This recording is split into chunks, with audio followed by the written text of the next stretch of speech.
Troy Grant, Deputy Premier, Duncan Gay, Minister for Roads, Mathew Dickerson, Mayor of Dubbo, ladies and gentlemen. Those of you who don't know me, I'm Stuart McLeod, the Council's Director of Technical Services, and we had the very enjoyable job of delivering this project, and it was had its challenges, but it was great. Give my respect to elders past and present. So without any further ado, I'll call on the Mayor of Dubbo, Councillor Mathew Dickerson, for an introduction.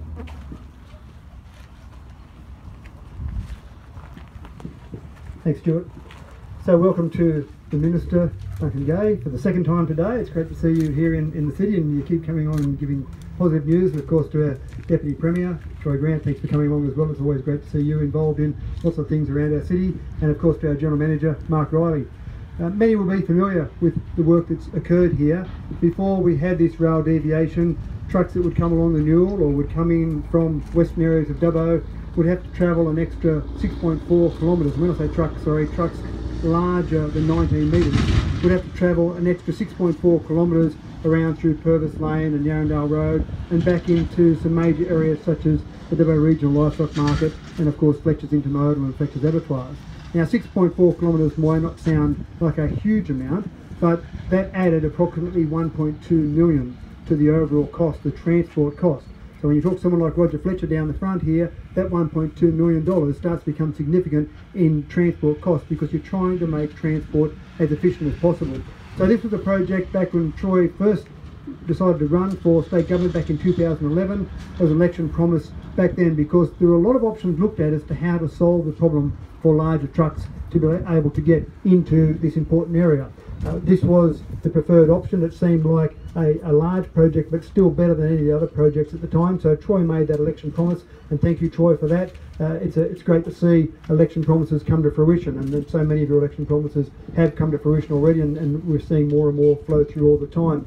So this project was by no means a small project. It's only 1 kilometre of rail to move the road 110 metres further to the east to allow 3 large trucks, 3 B doubles, road trains to stack along the road there to keep them off the Newell Highway. That involved approximately $7.3 million, of which the state government contributed $4.54 million, council contributed $2.8 million, and as a process of the work done back in about 2009 by Grow Dubbo or DCDC, there was a contribution of 1,600 sleepers as part of that project from ARTC. So it was certainly a multifaceted approach to the actual project in terms of the funds and the dollars that we had for that project. And now we've got this, and it's been in operation for a short amount of time already. It's a fantastic way to see that additional transport.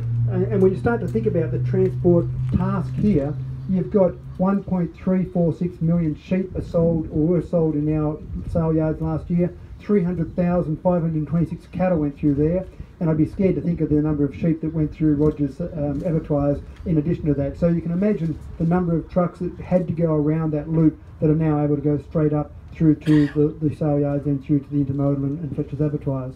So it's a great multi-government approach. It was complicated because you've got a whole range of other components here in terms of underground electricity. Some of the effluent from our sale yards had to be changed. There were a whole range of components to the project. It wasn't as easy as just taking a bit of railway line and bending it around a corner. So good projects or good contributions by a range of partners. We even had GLOs involved in some of those planning stages there.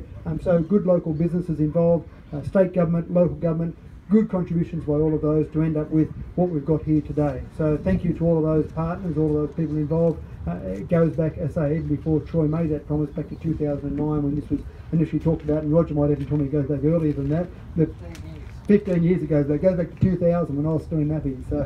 So it's a good project and great to see it come to fruition with great help from all of those partners that I've just mentioned. Thank you. Thanks, Stuart. Everybody, I also would like to acknowledge we're meeting on Wiradjuri land today and pay my respects to elders, both past and present. Well, I won't go over the size and scale of the improvements and benefits from this project, other than to say that the freight task that Mathew refers to is a significant one that has now been remedied through this investment and through this delivery of the project. So there's another key component that convinced me to get on board to make this an election commitment as a rookie candidate for state parliament. And it was a matter of safety as well. There was a safety of not only those turning off the highway, but those who live and work around this area as well. So that was a big component as to why I got in behind this project. And yes, there was a lot greater time frame in delivering this than was expected, but we didn't understand some of the obstacles around land acquisition and, as Mathew said, around the utilities impacts that were going to happen on this site. But Roger, I'm very proud to be able to stand here today to offer the congratulations to all the partners that have been involved in delivering this project and thank them sincerely. It is a valuable project for this region, as we've heard about the size of the truck and transport movements through here, the importance of the Dubbo regional livestock markets and Fletcher's abattoirs to this regional economy is most significant, and to gain efficiencies wherever you can in this regard is an important multiplier to the benefit of the Dubbo economy and the regional economy overall. So can I thank Mark Riley in particular and all your team, Mark, thank all the RMS staff who have been actively engaged, John Holland, ARTC and all the other partners. In particular, Roger, can I thank you for your patience and perseverance. You were the one that brought this project to me as a necessary investment for the state government to get behind, and you were right, as you usually are. So thank you, and this is a tribute to you, that your perseverance and patience in us delivering this project has been finally realised after 15 years. I'm just glad it wasn't us that took that entire time to deliver it, and that we are actually the ones delivering today. So thank you, and most importantly, thank you to my ministerial colleague, the marvellous Duncan Gay, who just keeps on keeping on delivering for this region, and it's great to have Duncan here to officially open Troy Junction today, again with all my sincerity. Sure, I kept some of the key facts in my head. I shouldn't have worried. Well done, Matthew. You just nailed them. So they're all out there, and the ones that you missed, Troy filled in as well. They're the details. I think the key is that frustration that Roger expressed to Troy at the time on behalf of the community. The people that are sitting there at this crossing and say, why in the hell hasn't someone done something about it? You know, these stupid things that you see day after day after day, the pinch points across the state where there should be a slip lane where you turn left, instead of being stuck at those lights for another 5 minutes. Instead of having to go another 7 kilometres in this instance, or 20 or 30 kilometres, we're putting a bridge in at Carrathool at the moment where they have to go 70 kilometres because the historic bridge just won't cater for higher mass limits. They're the things that we need to do, and that's one of the key ones that have happened here. ARTC, John Holland, Council, RMS, well done all of you. I've heard the relationship through what was a testing time, sometimes in moving the utilities, has just been terrific, and you've all done a great job. The reward is here today, something sensible for the state. We've got another 3,990 projects out there like this. We've got 4,000 happening at the moment, which is getting this state functioning again. At the previous meeting where today we announced 22 extra staff in RMS in the regional development area in RMS, delivering the Newell Highway, Golden Highway, Bridges for the Bush, 22 extra people in Dubbo today. The comment I passed there, we're all at a great time in New South Wales. Our budget currently in this state is $17.8 billion. That's the equivalent of the whole capital budget in Queensland.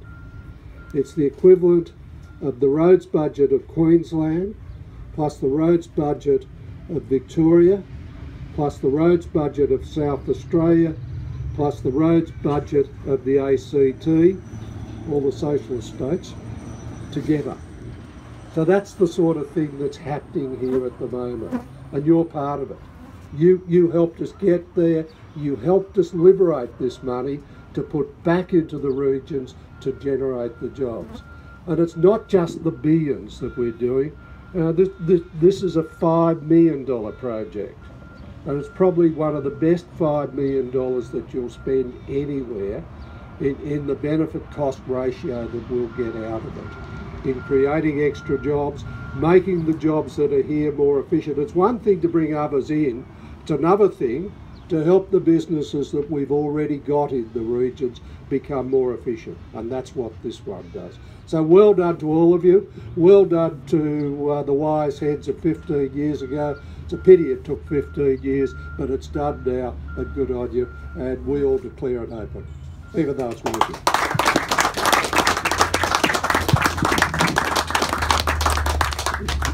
Thank you, Minister. Might just mention that 20 years ago the council also started upgrading Bungle Gumby Road so that that could eventually become a road, train and high mass limit route from the Mitchell west to the Newell north, and we have now completed that process as well, so all that happened. We didn't choose to have a ribbon. It's a bit hard to have a ribbon cutting ceremony, but we will have a photo opportunity now. Maybe watch it through. We held it back, it's been held back for 2 hours. Don't tell anyone.